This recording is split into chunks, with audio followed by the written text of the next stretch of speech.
നാട്ടിൽ ഒരു വാഹനം ഓവർടേക്ക് ചെയ്യാൻ പോലും ആളുകൾക്ക് പേടിയാവുന്ന തരത്തിലേക്ക് ലഹരിയുടെ ഉപയോഗം നാടിന്റെ സമാധാനത്തെ കെടുത്തുകയാണ്.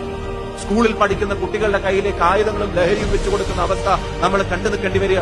സ്വന്തം ഉമ്മയെ വെട്ടിക്കൊന്നിട്ട് അത് ജനിപ്പിച്ചതിനുള്ള കുറ്റമാണ്, ശിക്ഷയാണെന്ന് പറയുന്ന മകന്റെ വീഡിയോ പ്രചരിക്കപ്പെടുന്ന കാലം. എന്നിട്ട് അറസ്റ്റ് ചെയ്ത് കൊണ്ടുപോകുമ്പോൾ മാധ്യമങ്ങളിൽ വാഹനത്തിലിരുന്നിട്ട് മാധ്യമങ്ങൾക്ക് ഫ്ലൈയിങ് കിസ് കൊടുക്കുന്ന അവസ്ഥ. നിങ്ങൾക്കറിയാം, മുത്തശ്ശിയെയും അമ്മാവനെയും ഒക്കെ കൊന്നിട്ട് ശ്രീനഗറിലേക്ക് ടൂർ പോയതിന്റെ കാര്യങ്ങൾ വായിക്കേണ്ടി വരുന്നു. 12ാം ക്ലാസ്സിൽ പഠിക്കുന്ന കുട്ടി വന്നിട്ട് തീർത്ത് കളയുമെന്ന് പറയുന്ന അവസ്ഥയിലേക്ക് കത്തിയെടുത്ത് 16 വയസ്സുള്ള ഒരുത്തൻ തൃശ്ശൂരിൽ 31 വയസ്സുള്ള ഒരാളെ കുത്തിക്കൊല്ലുന്ന ഉൾപ്പെടെയുള്ള വാർത്തകൾ. ഞാൻ പറയുന്നു, നാട്ടിൽ മുഴുവൻ കെട്ട കാര്യങ്ങൾ നടക്കുന്നു എന്ന് പറയാനല്ല, പക്ഷെ അപകടകരമായി ലഹരിയുടെ ഉപയോഗം ഉൾപ്പെടെയുള്ള കാര്യങ്ങൾ, പ്രവണതകൾ വർദ്ധിക്കുമ്പോൾ, ഗുണ്ടായുസവും ക്രിമിനലുകൾക്കും ഈ പറയുന്ന ആനുകൂല്യങ്ങൾ കിട്ടുമ്പോൾ, അവിടെ ഭരണകൂടം നിശ്ചലമാകുമ്പോൾ ഈ നാടിനെ നേർവഴിക്ക് നടത്താൻ വേണ്ടത് ചങ്കിന്റെ എണ്ണ കൂടുതലല്ല, നാടിനോടുള്ള താല്പര്യമുള്ള ഭരണകൂടം നാട്ടിൽ അധികാരത്തിൽ ഉണ്ടാവണമെന്നുള്ളത് ജനങ്ങൾ ആഗ്രഹിക്കുന്ന തീരുമാനമാണ്.